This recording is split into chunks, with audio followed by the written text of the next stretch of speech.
Hi friends, as always I'm very excited to see you here. If you're meeting for the first time, I'm Shankar Pandey and this is the Dr. USP channel.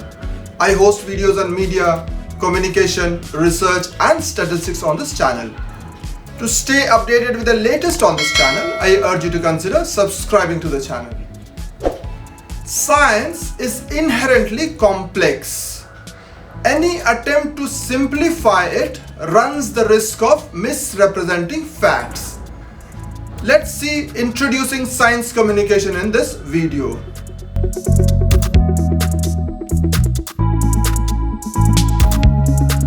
One of the problems with communication or even science communication is the adherence to the deficit model.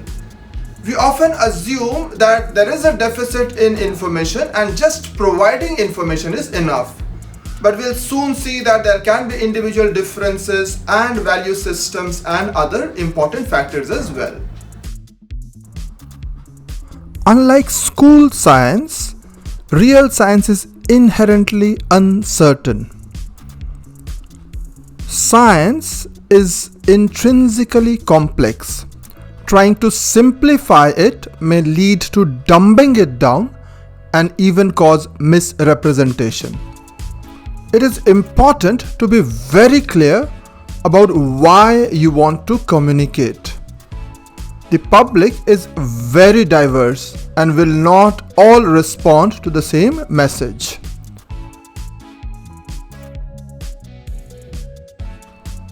The deficit model, for example, implies that people make wrong decisions or have wrong attitudes to science because they lack right information. However, we'll see people do not base decisions solely on scientific information. We cannot presume we'll be able to change people's mind just by providing them with more information. Mistaken beliefs can become very ingrained.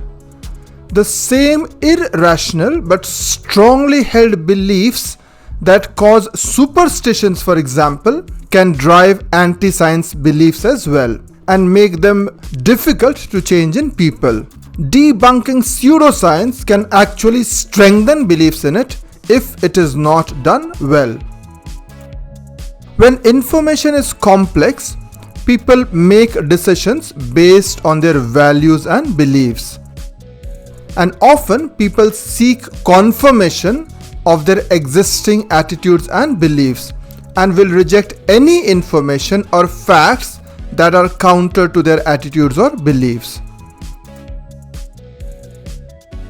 Some of the important objectives of science communication are: firstly, to share the findings and excitement of science. Secondly, to increase appreciation for science as a useful way to understand and navigate the modern world. Thirdly, to increase knowledge and understanding of science related to a specific issue that requires a decision. Fourthly, to influence people's opinions, behavior and policy preferences. It is especially important when some choices have consequences for public health and safety. For example, vaccination. Fifthly, to engage with diverse groups so that their perspectives about science can be considered.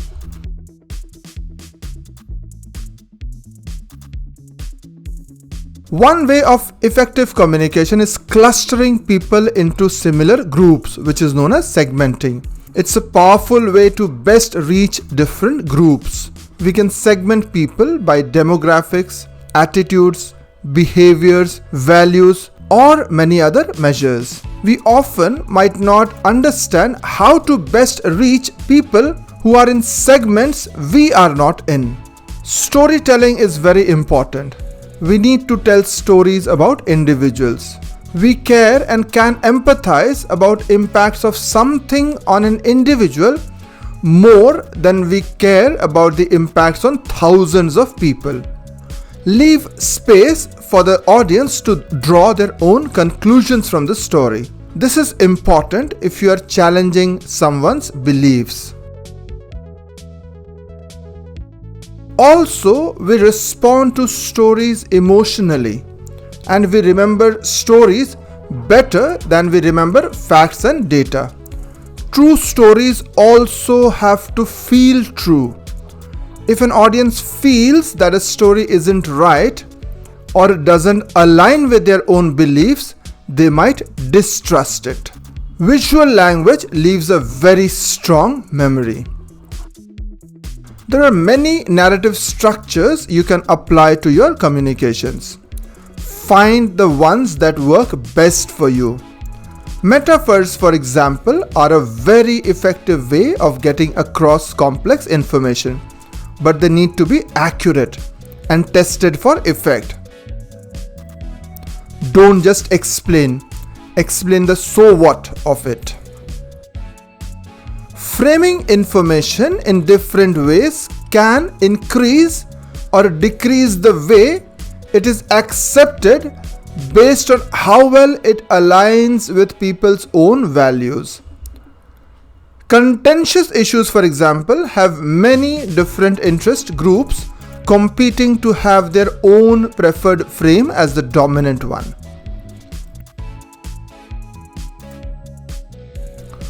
Emphasis framing is emphasizing one dimension of a complex issue over another. It can be as simple as deciding what should be the lead paragraph of a story about scientific research. It can also be done by telling a personalized story over providing statistics.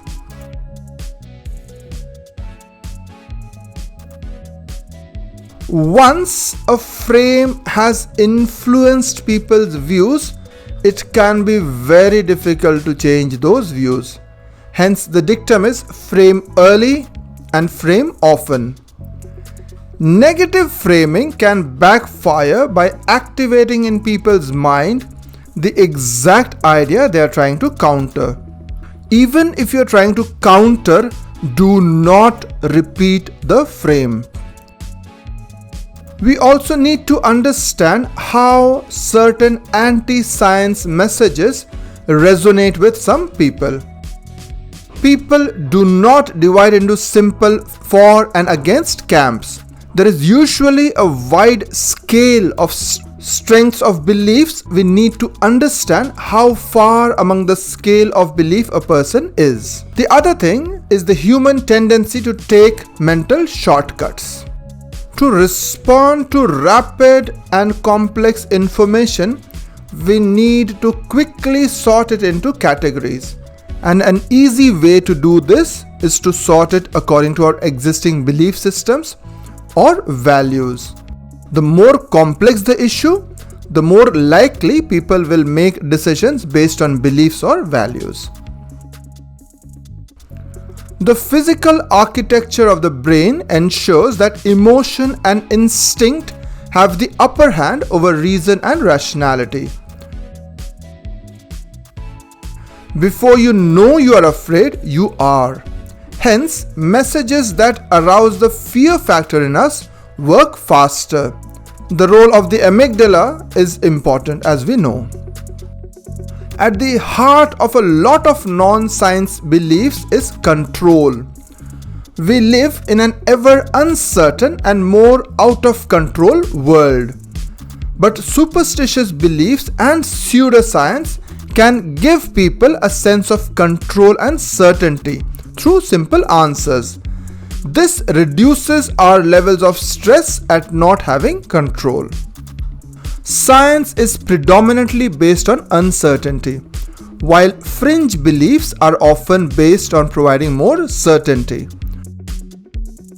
One way to make people a little more bulletproof to pseudoscience is to effectively teach the values and ways of science thinking while still young.